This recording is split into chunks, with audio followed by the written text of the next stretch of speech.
everybody, I am Lake Uthaya and welcome back to my YouTube channel.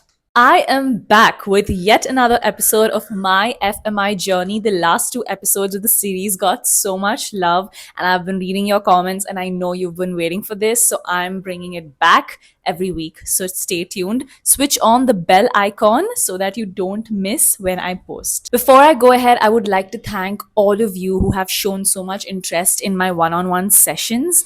If you are interested to learn anything from me, maybe ramp walk, maybe your posing and expressions, maybe your question and answer, personal introduction, or if you just want a consultation call for a roadmap to your pageant or modeling journey, you can send in an email. The link is in the description and I will respond to you.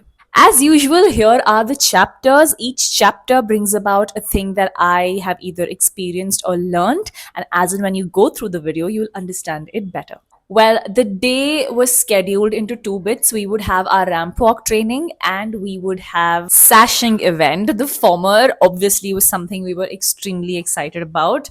We started off with breakfast. We then were divided into two batches. The first batch went and had their ramp walk training first. The dress code for it was our tank tops and skinny jeans. This, as you'll see in the further episodes, varies, but it's just for ease of movement and for the ramp walk trainer to teach us better. During my journey, it was Alicia ma'am. I am trained by her, and it was so nice to see a familiar face in that place. The practice used to happen inside Times Tower, so we were put into cabs and then sent there. But what didn't work were the rugs. If you've seen any video from Times Tower, you'll realize that the flooring is not very walk friendly, and our heels would constantly be getting stuck in it. That day, we were just taught basics. So a lot of people have a misconception that you need to go fully groomed. Sometimes there are girls who get in who aren't really trained in a walk, and they are also taught during the pageant how to walk. So I'd seen that a lot of girls were not trained and they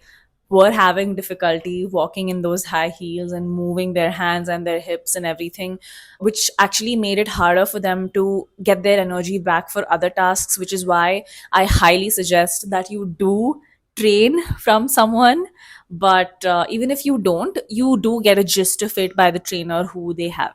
The next event was our sashing event. Now, I'm calling it an event because unfortunately it was supposed to be an on stage that got cancelled for reasons that were told to us, was because some of the girls had exams that they had to go to, like two, three of them. So they were not there during the sashing event. It wasn't the whole point of making it a ceremony and they just give it to us inside the Times Tower. So as soon as like we left to change into our cocktail dresses and wear our accessories to get ready for the sashing event, the photographers and videographers went in the same room that where we were getting trained.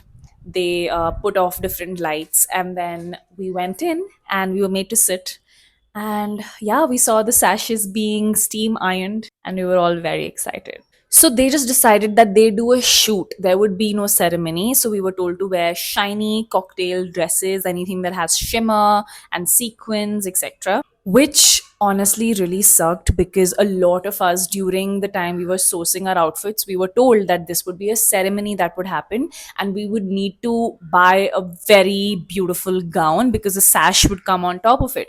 So a lot of gowns that I personally went shopping for were cancelled by my stylist, saying this is not nice, I don't like this cut, I don't like the material, etc. And gowns are expensive as compared to your regular bodycon dresses. You gotta go with the flow. You know, there used to be like a state audition that would happen where they would get tiaras and then a sash, like a proper sashing ceremony. And we understood we were not getting it because half our auditions were online and half was offline. But to not even have a ceremony, we just had worked really hard for that title, and only 30 girls in the entire country are chosen every year. And we just thought that they could have kind of made it a little special. But I'm gonna share a video where all of us kind of were singing into a song. We got into a circle. Like me, sometimes when I come through, I need girls like you, yeah, girls like you. Sometimes let me do, I wanna come through. I need a girl like you, yeah, yeah, yeah. What a goosebump moment. And at the end of the day, we got the Sephora boxes, which I had spoken about in episode 2. We got those boxes, we opened it, we took pictures with it, we posted it. Now, here are some practical perks. Number one, the one thing that I know the trainer had a lot of issues with, and now that I train, also have a lot of issues with, is bent knees.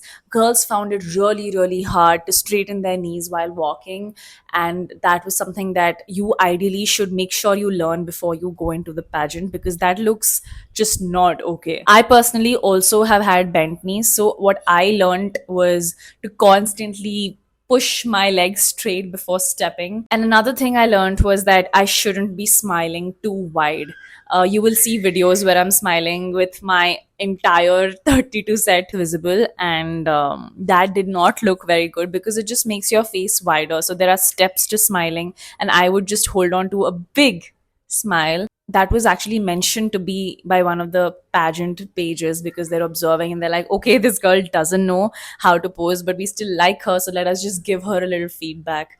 And I was like, oh yeah, I shouldn't be smiling that wide. And also because I didn't know to pose, very honestly, I didn't know how to pose. I didn't have modeling experience. Yeah, so I wasn't taken in a lot of clips. Like you, if they showed the clips that they put out on the pages, I was barely visible because my poses were terrible. The hairstyle that I did that day was not something I should have done. My hairstyle most definitely looked the worst. For some reason, it was sticky, all the straightening had gone, and because I have like naturally wavy hair from my scalp, there was very little time left between the ramp walk session and the sashing event. So a lot of girls had styled their hair, which I didn't do, and nor did I get the time for it. So I looked excessively out of place. My hair did not look glamorous, and now when I look back at it, I am not happy with how I did my hair. Coming to the coach's corner, number one, keep every accessory handy for each outfit that you decide. Although I had mentally thought that okay, this silver jewelry might look good with this dress,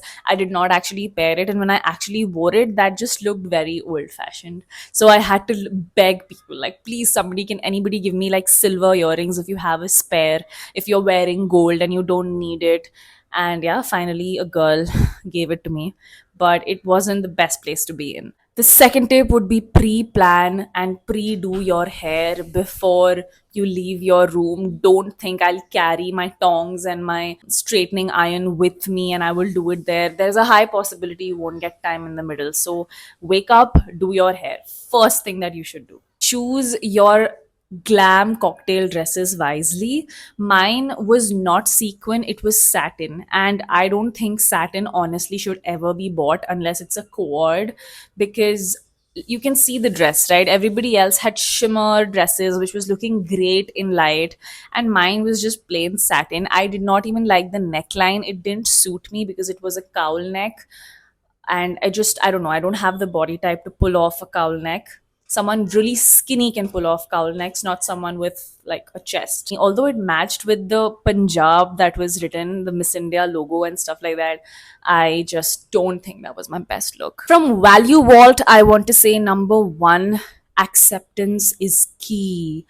When we were told that our sashing ceremony was cancelled very last minute, we didn't question it, we couldn't question it. See, the organization does things the way that they think it'll run smoothly for them, and you can't be like, oh my god, but I spent 7,000 on that gown, how can I?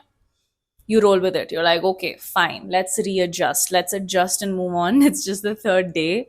We cannot be questioning it and making ourselves feel worse about it. Not having jealousy as a predominant emotion will really help. I saw that girls had better hair than me. I saw that girls had better dresses than me. I did feel pretty insecure that day. But I don't think I ever thought, oh, she's doing so much better than I am. I mean, I was like, cool, I've done the best that I could, and I was taking pictures for other girls because they were looking much better. I was sitting in a corner quite often because I was just like, okay, I don't even feel like going into pictures because I don't like the way I look. But then I kind of went ahead with it. The next value that got reaffirmed was humility. During the ramp walk session, I could see that I clearly knew more than a lot of people. But I did not be like, "Ugh, ये भी नहीं करना आता तुमको, ऐसे थोड़ा ना चलते हैं." or any of that. I was just like, okay, everybody's at different levels. I probably am good at ramp walk. So I helped people. I've been having that sort of a help, let me teach you nature from very, very, very early on. The way I remember that day, it was just a mix of a lot of things. The ramp walk session went really well. The sashing event did not, but we got the Sephora kit, and I think that was something that lifted my mood in the end. I just learned from it. I decided, okay, I shouldn't be wearing this dress for any glam event ever again. I learned that satin is not my best friend. I learned my necklines. It was just a lot of learning and very little to think of, oh my god, maybe this will cost me the crown. That's not how you think about it when things don't go well.